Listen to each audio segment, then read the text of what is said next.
London is the capital city of the United Kingdom, and its population, including the metropolitan area, is estimated at over 12 million.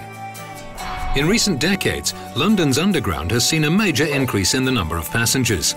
The need for faster turnover of passengers in and out of stations has become a priority. In 2003, TfL, Transport for London, introduced the Oyster card.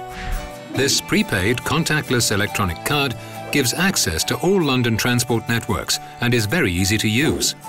Furthermore, the system is continuously improved, for instance, by implementing contactless payment technologies, new self-service machines and mobile applications. The result is a significant reduction of queues, much better management of operational flows at stations, and a reduction in TfL's operating costs. All this has helped to reach a passenger satisfaction score of 80 out of 100. Since their launch, 60 million Oyster cards have been issued. Cash payments have dropped to less than 1%, and today over 85% of London's public transport passengers are using the Oyster card, making it a model for other big cities around the world. For further information, go to eltis.org.